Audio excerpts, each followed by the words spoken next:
우리 좌우에 있는 분들을 향해서 우리 믿음의 씨앗을 또 뿌리도록 하겠습니다. 하나님이 당신을 참으로 사랑하십니다. 하나님이 당신을 참으로 사랑하십니다.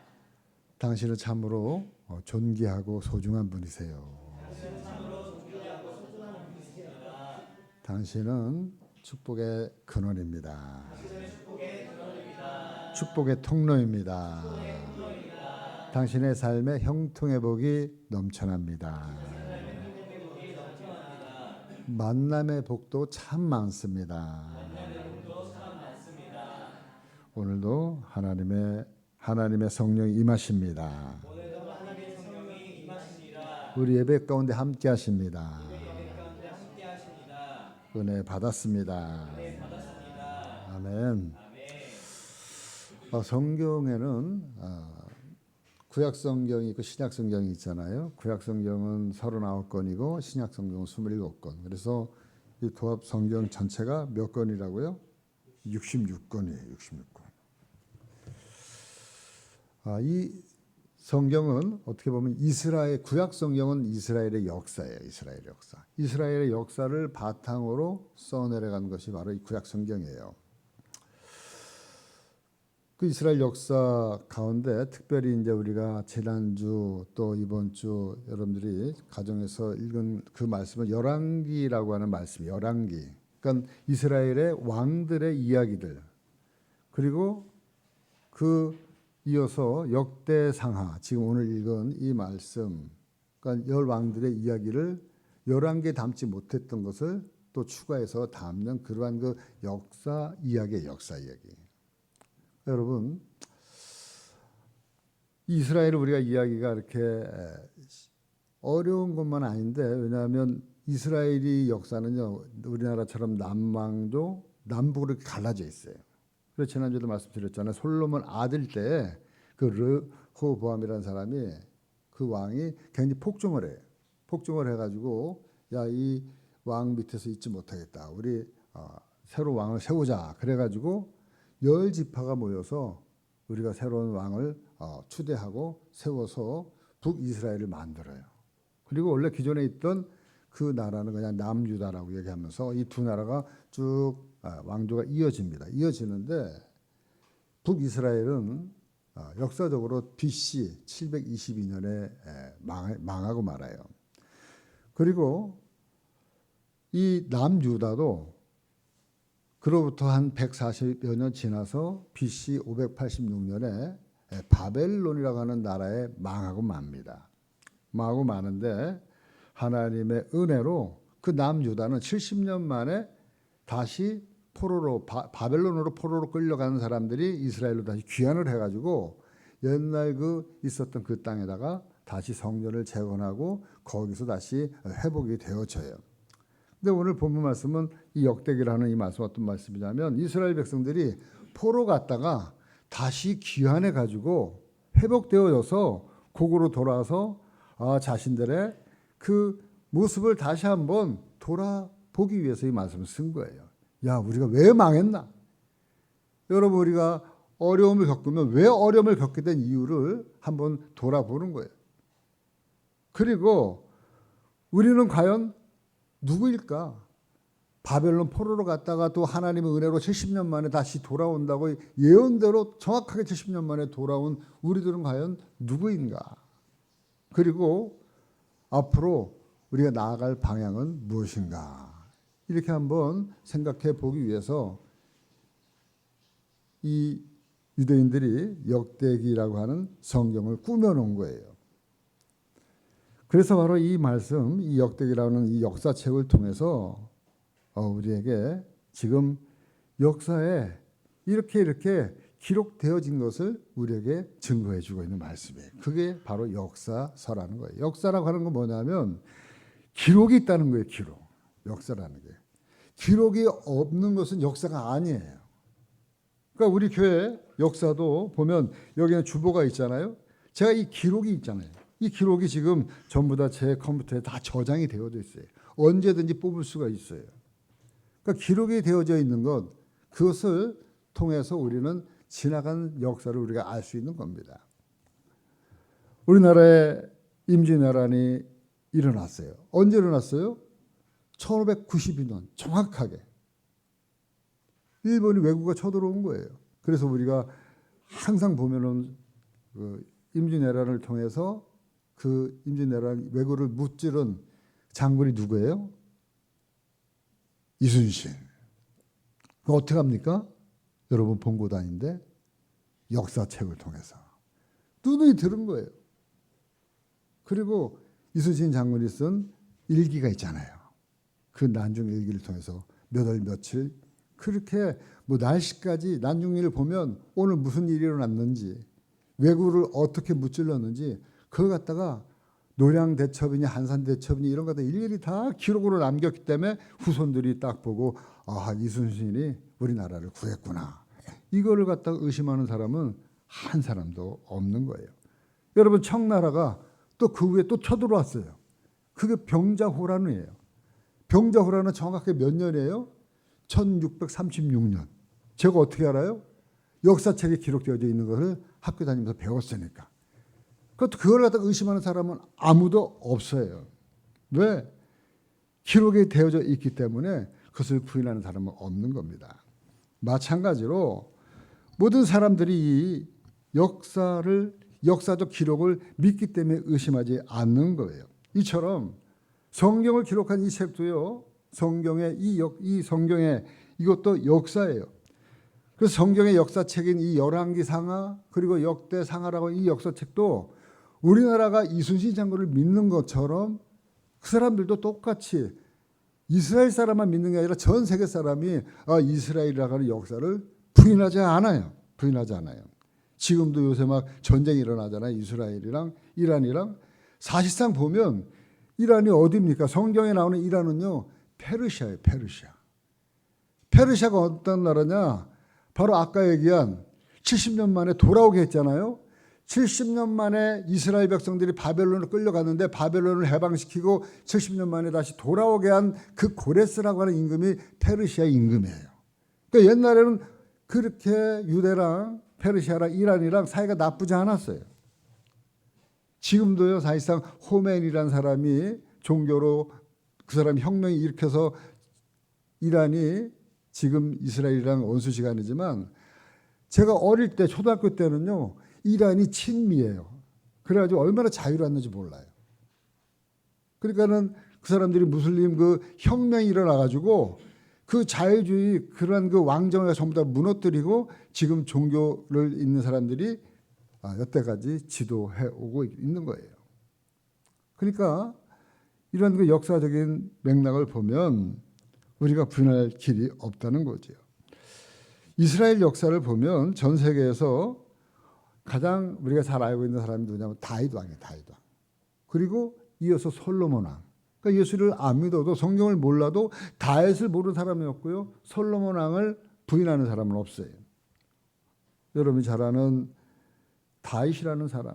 전 세계에 많은 사람들이 다윗이라는 사람을 알아요. 다윗이라는 이 말은 영어로 데이빗이에요. 데이빗.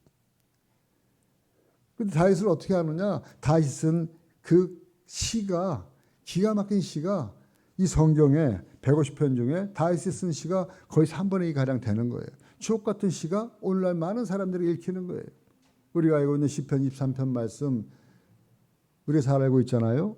여호와는 나의 목자시니 내가 부족함이 없으리로다. 그날은 푸른 초장에 누이시며 실만한 물가로 인도하시는도다. 내가 사망의 음침한 골짜기를 다닐지라도 해를 두려워하지 않을 것은 주의 막대기와 지팡이가 나를 안위하시나이다. 나의 평생에 주의 선하심과 인자하심이 정녕 나를 따르니 내가 여호와의 집에 거하리로다.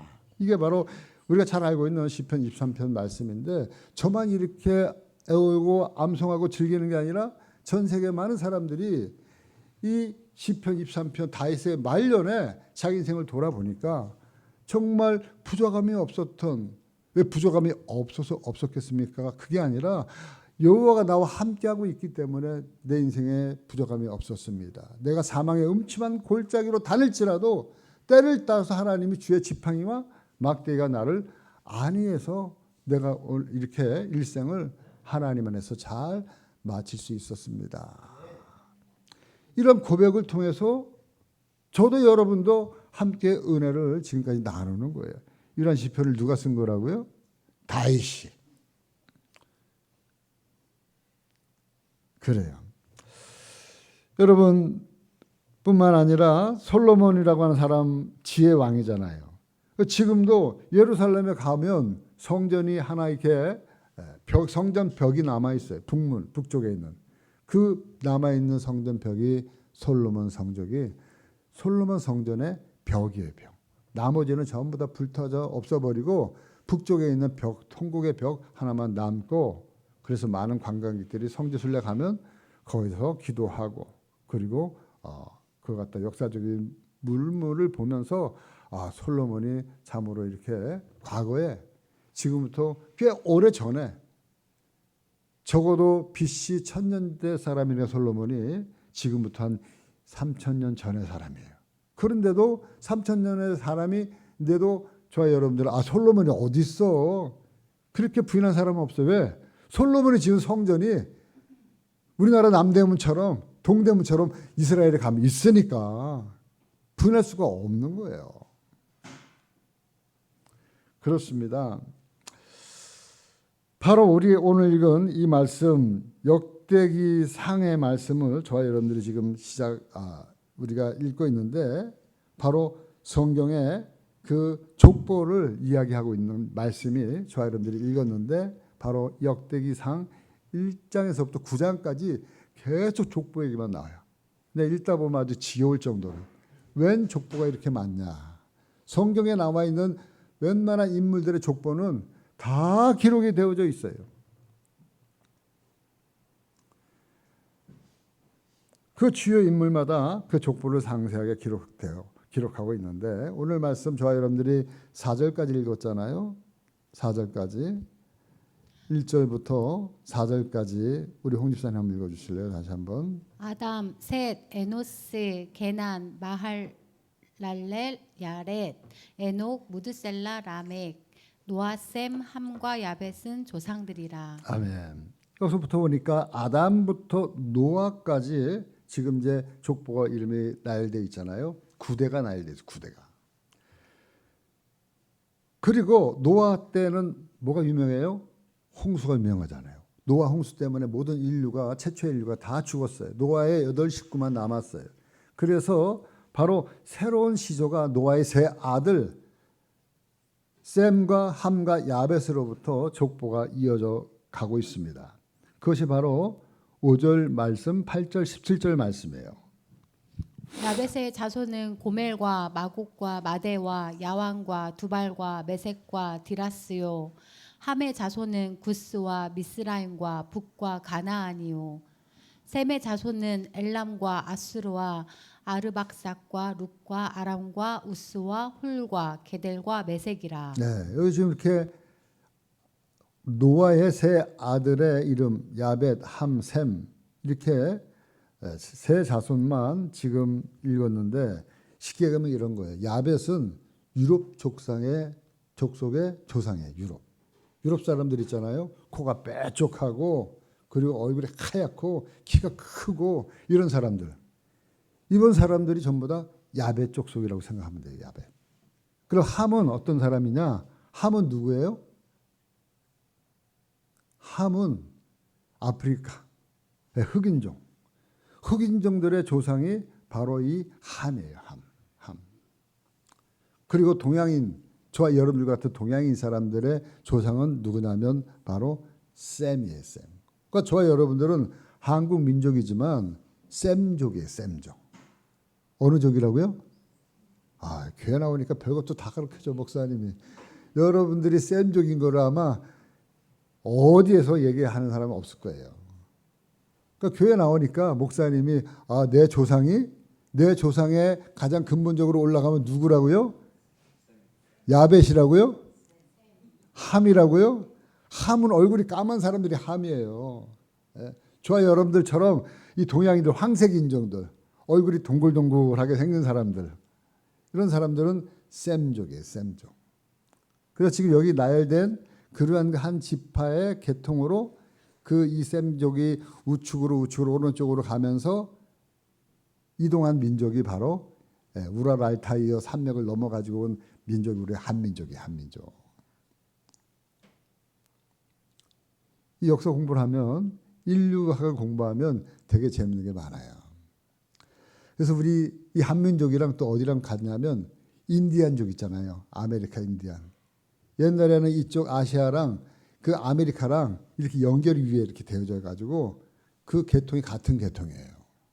그러니까 인디안들이 시커먼 것 같아도 가만히 보면 황인종이 많아요. 황인종. 아메리카 인디안이. 그 이제 그런데 이 하나님의 이 계보가 어디로 흘러가냐면 셈, 저와 여러분들이 셈의 자손으로 흘러가는 거예요. 셈의 자손으로.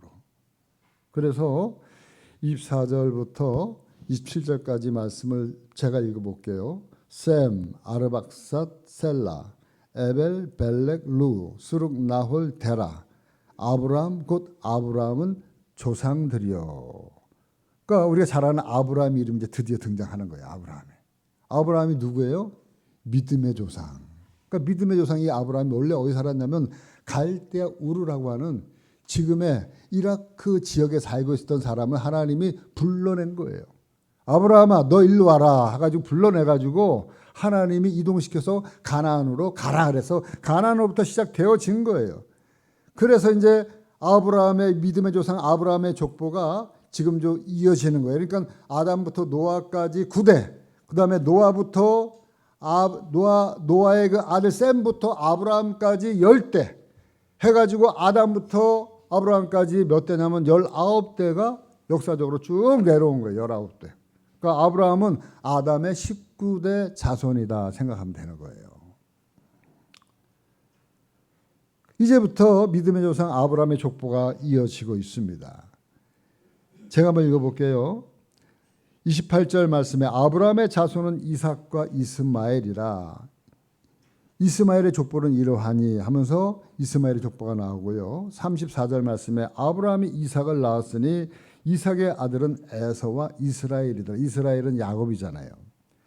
그리고 35절 말씀에 에서의 아들은 하면서 에서 아들의 족보가 나와요.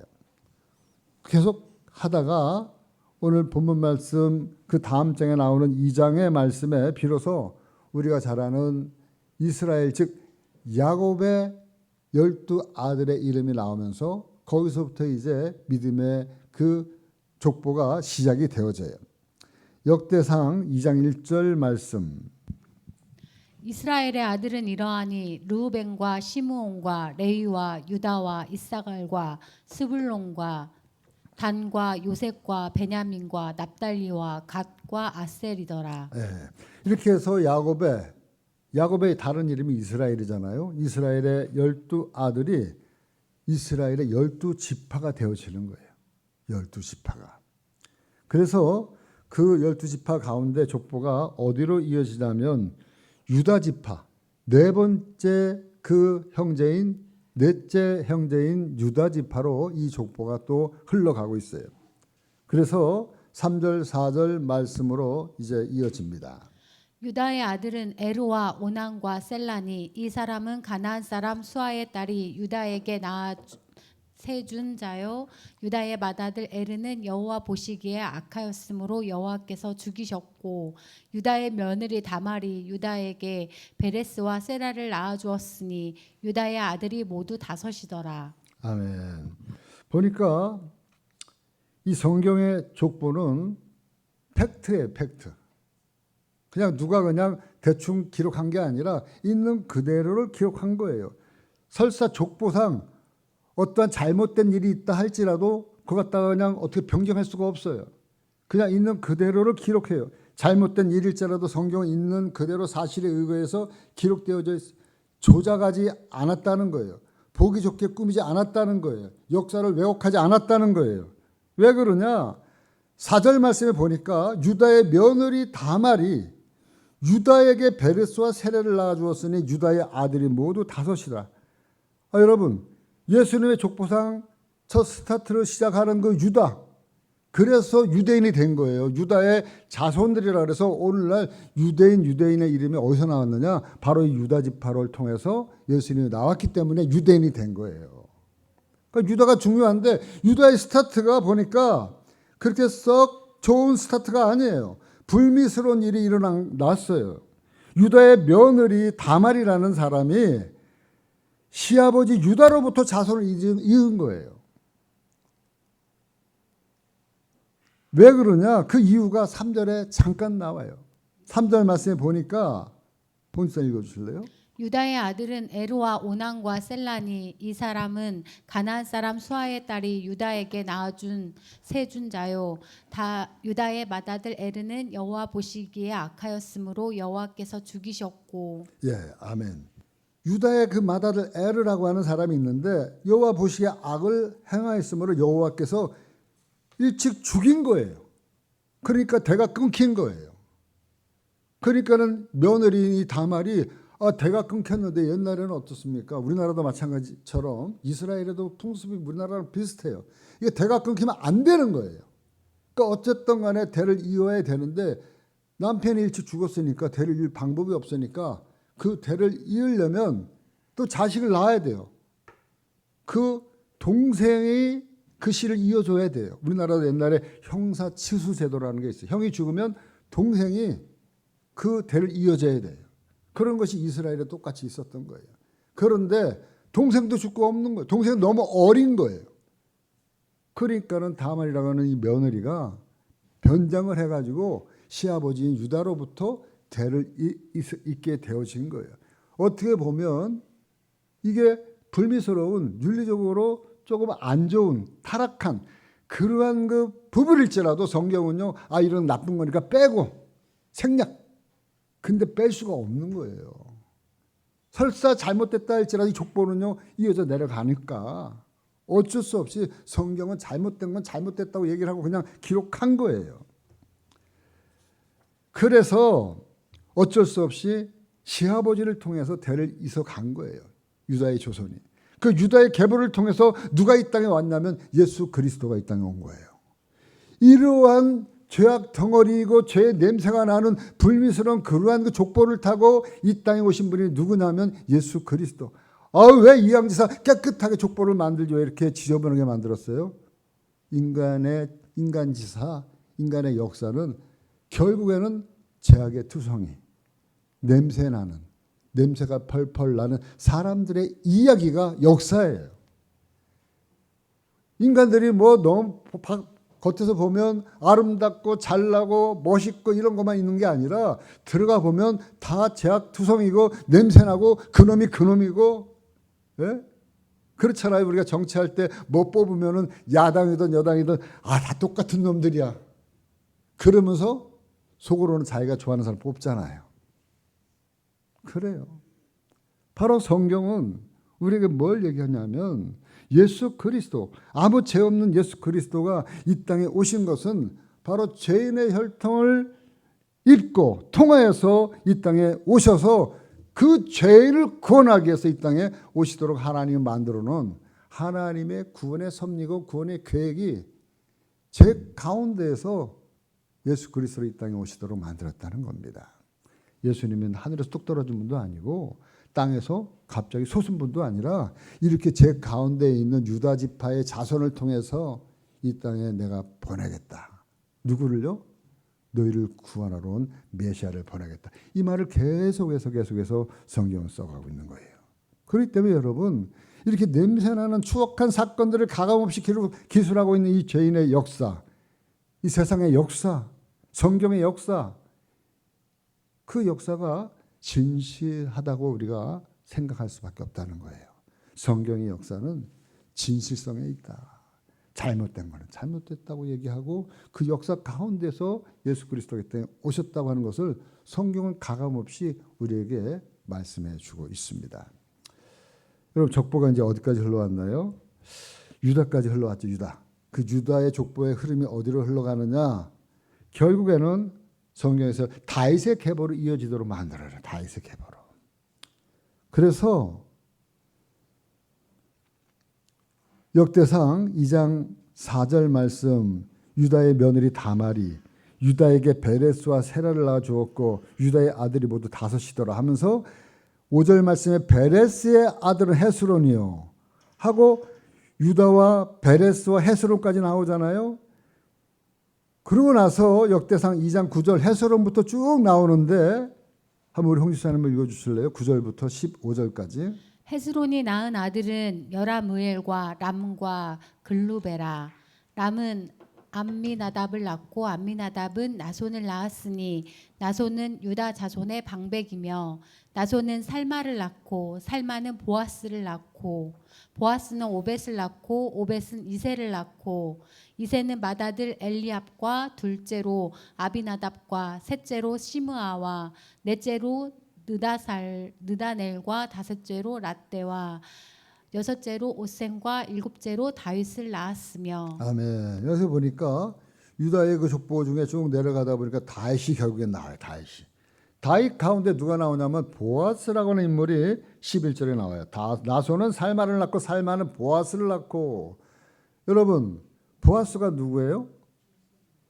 보아스가 여러분 우리가 지금 읽어왔던 그 시어머니 나오미를 쫓아서 어머니의 고향으로 가겠습니다 얘기한 룻이 고향 땅 베들레헴에 와서 만난 그 남편의 이름이 보아스예요.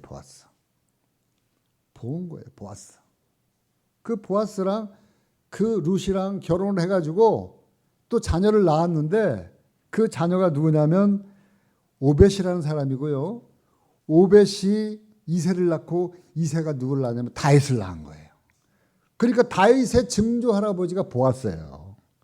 그러니까 우리가 이제 성경을 쭉 읽어 나가면서 룻이라는 여자가 나오는데 시어머니를 쫓아가지고 남편이 죽고 없으면 그냥 가면 되는데 고향으로 시어머니 쫓아가지고 굳이 시어머니 고향으로 쫓아와가지고 어렵게 힘들게 살았는데 그때 한 남자를 만났는데 그 사람이 보았는데 그 성경 역사가 쭉 가다 보니까 이 사람이 안 왔으면 다윗이 있어요 없어요? 다윗이 없는 거예요. 우리가 아까 그렇게 유명한 세계적으로 유명한 다윗은 보아스 룻이라는 사람이 없었으면 다윗은 이 땅에 없는 거예요. 근데 역사적으로 흘러가 보니까 다윗의 증조 할아버지가 보아스였다. 그것이 룻의 남편이었구나. 성경의 역사가 이렇게 쭉 이어져서 흘러가고 있는 것을 우리에게 보여주고 있는 겁니다. 여러분 이제 이 계보가 어디까지 흘러가냐면 예수님까지 흘러간 거예요. 예수님까지 족보가 흘러간 거예요. 이제 족보 얘기는 여기까지. 족보 얘기는 재미가 없어요. 딱딱해요. 근데 내가 여러분들이 여기까지 잘 쫓아주셨어요. 잘 쫓아왔어요. 근데 중요한 건 뭐냐면 아무리 재미없고 별로더라도 저 같아도 그래요. 내가 가만히 교회에서 이렇게 앉아있으면 우리 아버지는 내가 아니까. 우리 할아버지는 제가 못 봤어요. 할아버지는 어떤 분일까? 근데 이제 등본 이렇게 요새는 그 옛날에는 호족 표본인데 요새는 제적 등본 같은 거 한번 떠보면요. 이제 할아버지가 나와요. 이완식이라는 분인데 그분이 의외로 또 자손이 많더라고요. 이완식이라는 분이 저희 할아버지래 할아버지. 돈이 되게 많았나 봐. 종로의 땅이 다 그 할아버지 거예요. 근데 그 아버지의 그 할아버지의 왜냐하면 제가 본 적이 종로구 공평동 87호 3번지인데 그 번지수가 지금 국세청 자리예요. 종로 4거리 4거리. 그러니까 내가 거짓말할 수가 없어요. 근데 그 할아버지가 그 할아버지의 아버지가 있을 거 아니에요. 그 아버지 누굴까? 이게 생각이 드는 거죠. 그 아버지의 아버지 또 누굴까? 왜냐하면 궁금하잖아요. 계속 올라가다 보니까 어디까지 올라가는 거예요? 세종대왕까지 올라가는 거야. 세종대왕이 자식이 많아요. 그러니까는 여러 부인들을 많이 거드린 거예요. 부인이 한 사람이 아니에요. 부인이 막 10대 사람, 20사람 되나 봐. 자식이 거의 100사람 되니까 거기서부터 가지쳐가지고 나온 게 이씨 왕조라 그러지만 거기서 다 이씨예요. 이씨. 그래서 많은 거야 이씨가. 여러분. 근데 올라가다 보면 세종대왕이 그 형제가 셋이잖아요. 세종대왕이. 첫째 형 양녕대군, 효녕대군, 그 다음에 셋째가 세종대왕. 그러면 또 세종대왕을 낳은 아버지가 있을 거 아니에요. 예? 그리고 올라가다 보면 누가 나와요? 태조 이성계가 나오는 거예요. 그러면 태조 이성계 아버지 있잖아요. 태조 이성계의 고향이 어디냐면 전주 말이에요. 전주. 목익환조 해가지고 그 사람들이 어디서 살았냐면 전주에서 살았단 말이에요. 전주. 그래서 이 씨가 전주 이 씨예요. 전주 이 씨. 그럼 그 사람들이 전주 이 씨들이 어디서 살았느냐? 또 함경도 저 북쪽에 살았어요. 함경도에서 거기서 살다가 그 이성계가 장수잖아요. 함경도 거기 가가지고 거기서 아버지가 거기서 무관으로 해가지고 오랑캐를 무찔러다가 거기서 정글을 해가지고 어디로 이사 왔냐면 전주로 이사 온 거예요. 원래 그러니까 뿌리가 어디예요? 함경도. 함경도는 우리 사모님 고향이 북청. 우리 사모님. 네? 함경도. 그러니까 저 뿌리로 올라가다 보면 그 뿌리가 우리 사모님이랑 우리 뿌리 조상이랑 같은 함경도예요. 함경도. 또 거슬러 올라가면요. 함경도에 사는 사람들 어디서 왔어요? 아까 얘기했잖아요. 계속 올라가다 보면 어디로 가요? 셈족으로 간다니까요. 셈족으로. 그러면 그 셈족의 아버지는 누구예요? 셈의 아버지는 노아는 아까 뭐라 했어요? 아담의 구대손이라고 그랬잖아. 결국에는 노아가 계속 올라가다 뭐가 나와요? 노아의 할아버지가 구대 할아버지 아담이 나오는 거예요. 그 아담은 아버지가 누구예요? 아담 아버지가 누구예요? 하나님 아버지. 믿습니까? 그러니까 제가 지금 장난하는 게 아니라 역사, 기록이 되어져 있는 저부터 거슬러 올라갔잖아요. 나부터 지금. 계속 거슬러 가다 보니까 누가 나온 거예요? 아담이 나온 거고 아담은 누가 만들었냐? 하나님이 형상대로 창조했다. 이 사실을 저와 여러분들은 믿는 건 좀 믿습니다. 그냥 믿는 게 아니라 역사적인 근거를 가지고 믿는 거예요. 나는 누구냐? 그래서 바로 하나님이 아담을 통해서 또 그 아담의 족도 노아를 통해서 아브라함을 통해서 아브라함의 그 자손인 다윗을 통해서 다윗의 계보로 이 땅에 누굴 보냈느냐? 예수 그리스도. 그래서 신약의 1장 1절 마태복음 그 처음의 시작 족보의 시작이 뭐로 시작되어져요? 마태복음 1장 1절 말씀해 보니까 아브라함과 다윗의 자손 예수 그리스도의 계보라. 이게 신약 성경 첫 페이지 첫 장 첫 줄에 이게 나와요. 그러면서 신약은 예수 그리스도의 계보로 쭉 내려가는 거예요. 그 성경의 계보는 철저하게 믿음의 계보예요. 믿음의 계보. 성경의 계보는 이렇게 혈통적 계보인 것처럼 보이지만 어느 순간부터는 아브라함 때부터는요. 믿음의 계보로 쭉 내려가는 것을 보게 되어져요. 믿음의 계보. 철저하게 믿음의 계보로 흘러가고 이 아브라함의 계보를 보면 그 아브라함의 계보가 그 첫 아들이 누구냐면 이스마엘이에요. 아들을 낳는다 그랬는데 아들이 없어가지고 그 첫 하가를 통해서 이스마엘을 낳아요. 하나님이 아들을 준다고 했는데 못 믿었어. 100세에 아들을 주겠다. 누가 믿겠어요? 그 전에 그 하가를 통해서 아들을 낳아요. 그 아들이 이스마엘인데 정말 하나님이 100세에 아들을 주셨어요. 그 낳은 아들이 누구예요? 이삭이잖아요. 이삭. 본인들도 100세에 낳은 아들을 준다 그래서 웃었잖아요. 헛웃음 치고 속으로 웃었어요. 근데 하나님 주셨어요. 그래서 그 이삭을 낳았어요. 근데 이스마엘로 흘러가야 될 혈통이 어디로 흘러가요? 이삭에게로 흘러가잖아요. 이삭의 아들이 쌍둥이인데 두 아들이 있어요. 이삭의 아들이 형이 누구예요? 에서고 동생이 야곱이에요. 그럼 이 족보가 에서로 흘러가야 되는데 동생이 야곱이 꾀를 내가지고 형 장자권을 갖다가 팥죽 한 그릇에 뺏어요. 결국에는 축복권도 뺏어요. 장자권도 뺏어요. 그래가지고 이 믿음의 계보가 어디로 흘러가요? 형 에서로 가는 게 아니라 야곱으로 흘러가는 거예요. 성경은 이렇게 혈통적으로 흘러가는 게 아니라 믿음의 계보를 타서 믿음으로 계속해서 흘러 내려가서 결국에는 그 야곱의 12형제가 바로 이스라엘이고 야곱의 다른 이름이 이스라엘이잖아요. 그 12지파를 통해서 바로 12지파의 뿌리가 되어지는 거예요. 그래서 아까 우리가 읽은 대로 역대상 2장 1절 말씀에 보니까 이스라엘의 아들은 이러하니 하면서 12아들의 이름이 쭉 나와요. 그런데 그 12아들 중에 이 믿음의 계보가 어디로 흘러간다고 그랬어요? 유다로. 그래서 오늘날 이스라엘을 갖다가 우리가 뭐라고 부른다고요? 유대인이다. 왜? 유다로 흘러갔기 때문에 그런 거예요. 그래서 여러분 이 유다의 족보 가운데 흘러가는 게 우리가 잘 아는 그 이스라엘의 영웅, 구약의 영웅 다윗으로 이어지고요. 바로 그 다윗의 후손으로 누가 온다? 예수 그리스도. 예수님이 하늘에서 뚝 떨어진 분이 아니라는 거예요. 이렇게 족보를 통해서 계속해서 메시아가 아브라함의 믿음의 계보를 통해서 또 이 다윗을 통해서 믿음의 계보를 통해서 예수 그리스도가 이 땅에 올 것이다. 하늘에서 뚝이 아니고 땅에서 솟은 것도 아니고 그 다윗의 계보를 통해서 그러니까 예수님이 어디서 오셨어요? 다윗의 고향. 다윗의 고향이 어디예요? 베들레헴. 그러니까 다윗의 부모님 살던 곳이 나사렛인데 나사렛에서 베들레헴에서 날려면은 3일 거리를 밤낮으로 와야 돼.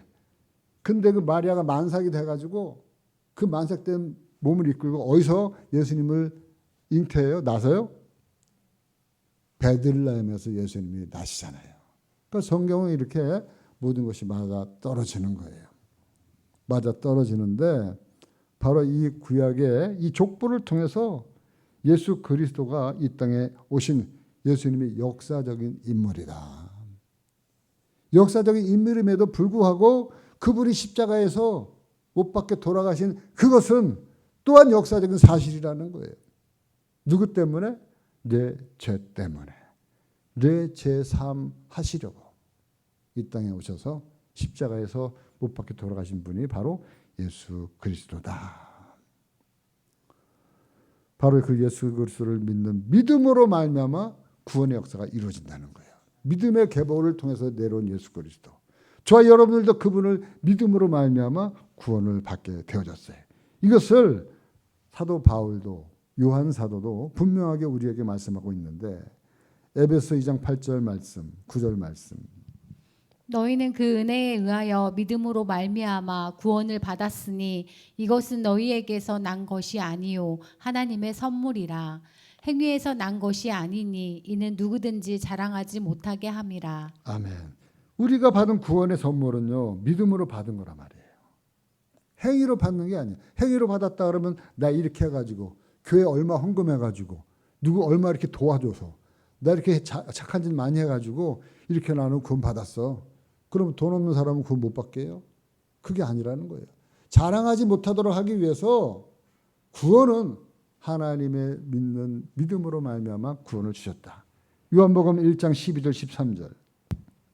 영접하는 자 곧 그 이름을 믿는 자들에게는 하나님의 자녀가 되는 권세를 주셨으니 이는 혈통으로나 육정으로나 사람의 뜻으로 나지 아니하고 오직 하나님께로부터 난 자들이니라. 아멘. 여기서 보니까 영접하는 자 곧 그 이름을 믿는 자. 영접한다는 건 다른 게 아니에요.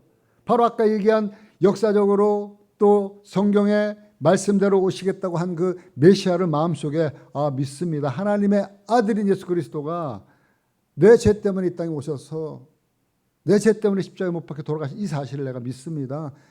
라고 고백하는 것이 예수 그리스도를 영접하는 거예요. 그것을 믿는 것이 영접하는 거예요. 믿는 자들에게는 하나님의 자녀가 되는 권세를 주셨다. 저와 여러분들이 하나님의 자녀가 된 것은 이 사실을 믿었기 때문에 자녀가 되어진 거예요. 다른 거 없어요. 저도 10살 때 이 사실을 믿었어요. 10살 이후로 지금까지 이 사실을 믿고 그냥 지금까지 살아온 거예요. 하나님의 자녀로 믿고 알고 깨닫고. 그래서 저도 이제 때가 되어지면 하나님 나라로 가게 되어지는 거예요. 왜? 하나님의 자녀니까. 하나님 계신 하나님 나라로 가는 거죠. 하나님 집으로 가는 거죠. 아버지 집으로. 그래서 우리가 우리나라 말 있잖아요. 돌아가셨다. 어디로 돌아가요? 땅속으로요? 아니. 아버지가 계신 곳. 본향으로 돌아가는 거예요. 돌아가는. 본향으로 돌아가는 거. 우리나라 말 참 우리나라 말 참 굉장히 좋은 말이에요. 우리나라 말.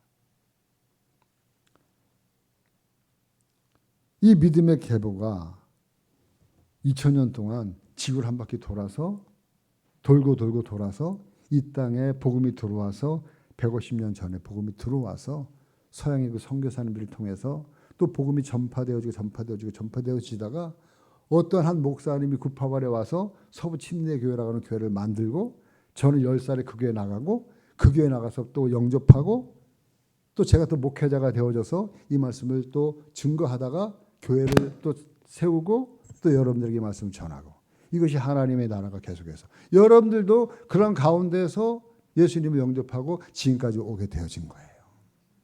그럼 이것을 끝이 아니라 나로부터 이것이 또 전달되어져야 되잖아요.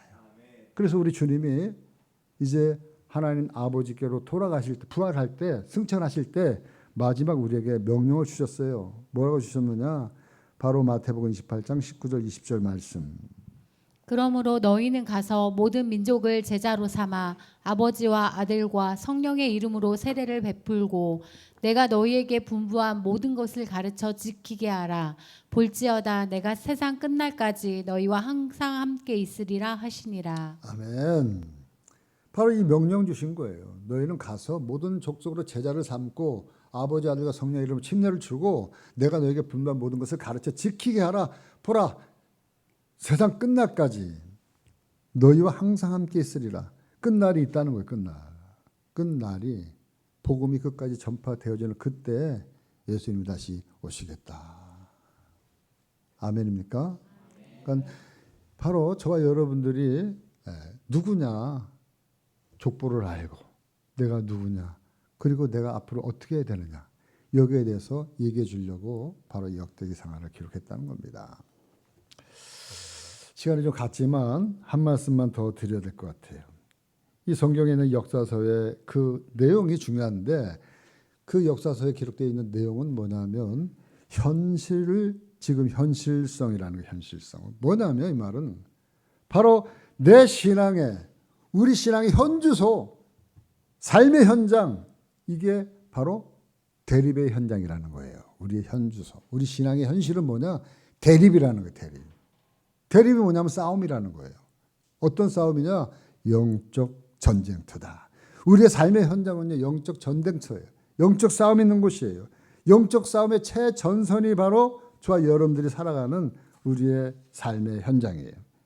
그러니까 이거 뭐냐면 육신의 생각, 예수님 믿기 이전의 생각이잖아요. 육신의 생각. 그리고 예수님 믿고 난 이후의 영의 생각.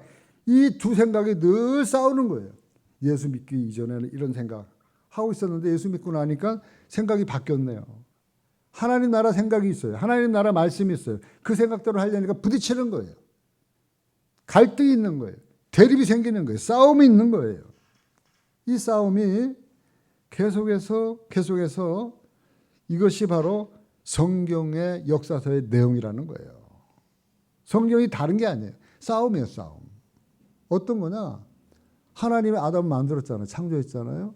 하나님이 아담한테 아담아 너는 에덴 동산에 있는 모든 시간은 다 먹을 수 있지만 에덴 동산 중앙에 있는 선악을 알게 하는 나무의 실과만은 먹지 마라.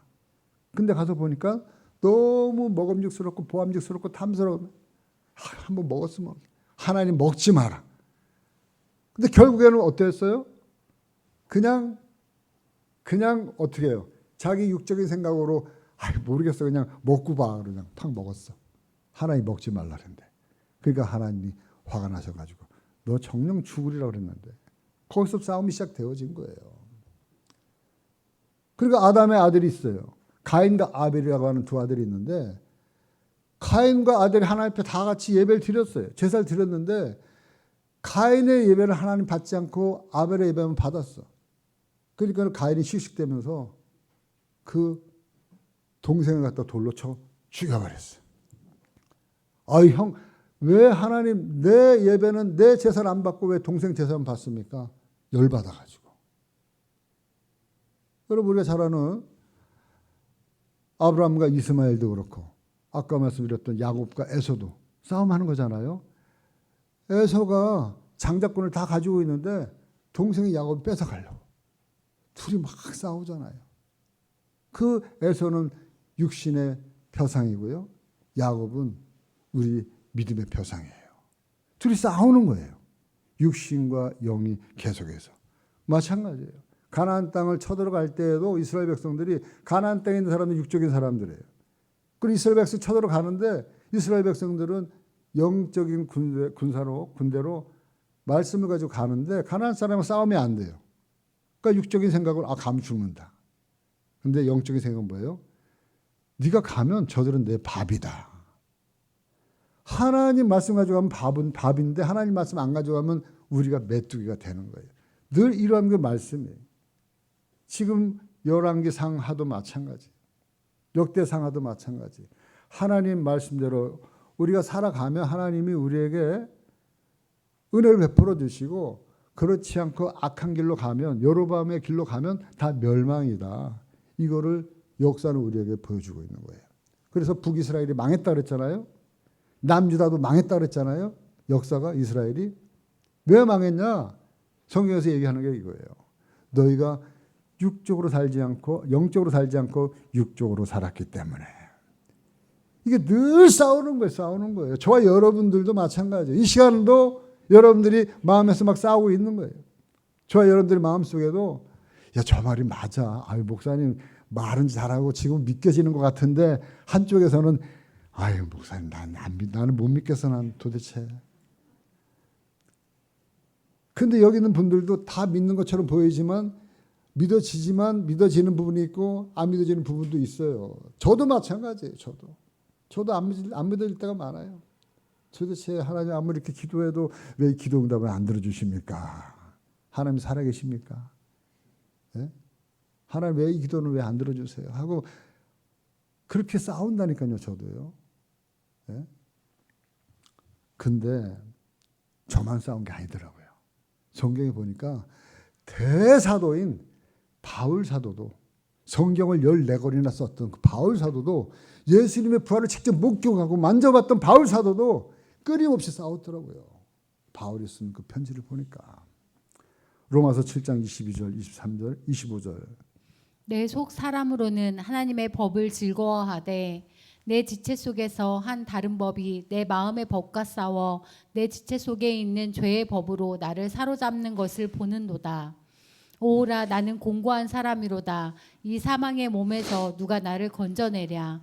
우리 주 예수 그리스도로 말미암아 하나님께 감사하리로다. 그런즉 내 자신이 마음으로는 하나님의 법을 육신으로는 죄의 법을 섬기노라. 네, 이 말은 뭐냐면 바울이 얘기하는 거예요. 내 속사람으로는 하나님의 법을 따르고 싶지만 내 겉사람은 하나님 법보다 죄의 법, 세상 법, 내 생각의 법을 따르고 싶다. 이것이 계속 마음에 싸워 왔다 갔다 하니까 괴로워서 내가 못 살겠다. 이 소리예요. 지금 바울이 얘기한 게. 여러 가지로 이렇게 얘기를 했지만 딱 그 얘기예요. 그러니까는 늘 바울도 이 하나님의 법과 세상법 사이에서 늘 갈등하고 대립하다가 아이고 너무 이제 괴롭습니다. 너무 공고합니다. 더 쉽게 말하면 이런 거예요. 주일 아침 됐어요. 눈을 딱 떴어요. 오늘 내 속사람은 야 교회 가야 돼. 빨리 일어나가지고 청소 빨리 씻고 교회 가가지고 예배 드려야 돼. 근데 내 겉사람은 뭐예요? 피곤한데 한 주 쉰다고 해서 뭐 누가 뭐 잡아가는 것도 아니고 뭐라 하는 것도 아니고 좀 쉽게 그냥. 근데 어때요? 영이 강하면 그 지친 몸을 이끌고 교회 가야 돼. 안 돼. 끌고 와요. 그래서 졸더라도 여기서 졸아. 네. 우리 아까 조선이 성도님 아까 오는데 목사님 오늘 밤에 한 줌도 못 주무셨는데 오늘 예배 드릴 때 나 잠잘지 모르니까 목사님 잔다고 뭐라 그러지 마세요. 주무실 때 주무시더라도 여기서 주무시는 건 괜찮다 그랬어요. 네. 아버지 품에 와서 어머니 품에 와서 잠자는데 뭐 어때요? 네. 쿨쿨 잠자도 괜찮아요. 문제는 안 오는 게 문제지 오는 건 괜찮아. 와서 잠을 자든 누워서 예배를 드리든 저렇게 서서 예배를 드리든 괜찮아요. 네? 괜찮아요. 근데 육이 약하면 예? 영이 약하고 육이 강하면 그냥 오늘 이번 주 그냥 쉬어. 쉬고 말어 그냥. 그 다음 주가 딱 됐어.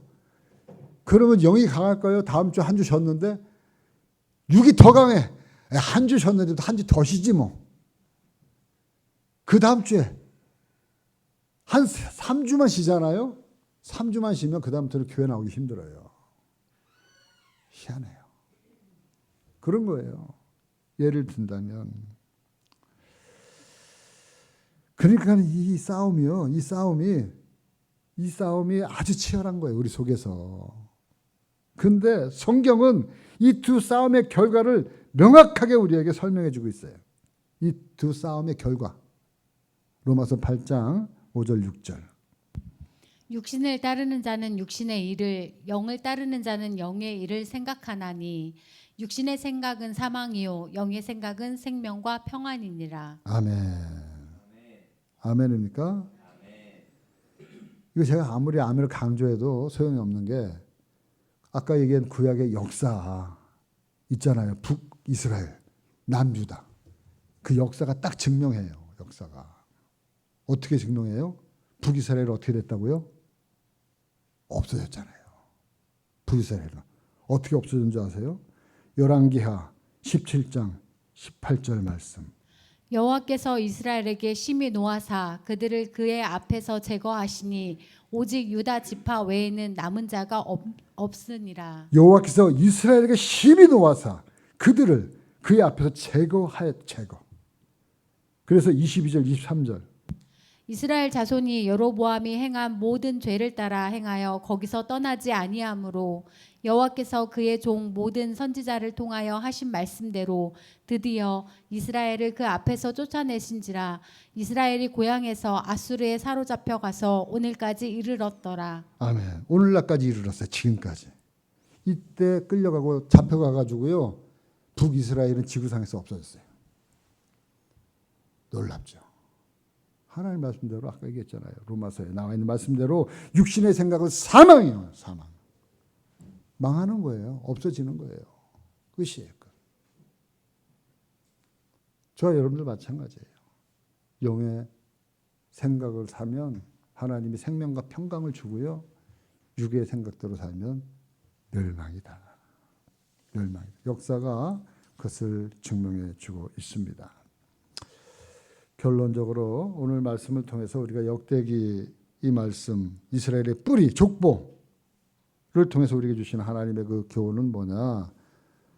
내가 누구인가를 다시 한번 검증해 주셨어요. 내가 하늘에서 떨어진 것도 아니고 내가 땅에서 솟은 것도 아니고 하나님의 말씀을 통해서 믿음의 선배들의 복음 전도를 통해서 그 복음을 영접하고 하나님의 백성, 하나님의 자녀가 되어진 나 그리고 여러분들 저와 여러분들 이 복음을 우리는 또 하나님의 자녀로서 이 복음을 또 전해야 돼요.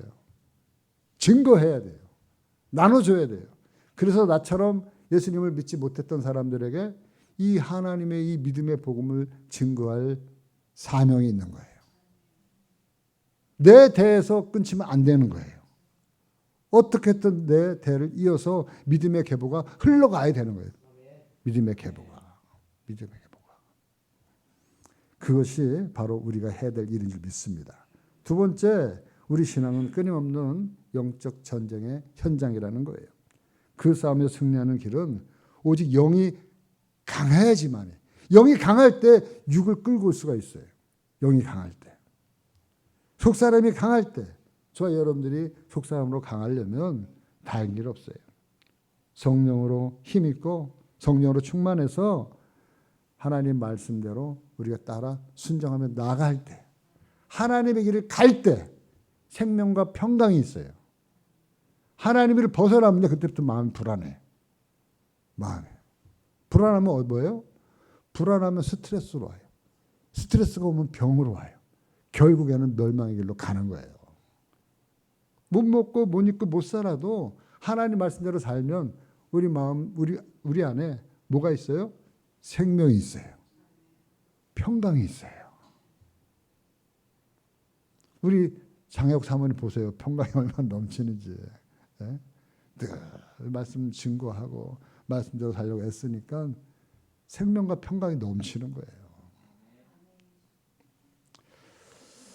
오늘 성경 역사의 이 말씀을 내 거울에 비춰 보아서 주의 말씀에 우리가 순종하고 성령의 충만함으로써 생명과 평강의 복을 우리가 다 누리시는 저와 여러분들 되어주기를 주님의 이름으로 간절히 축원합니다.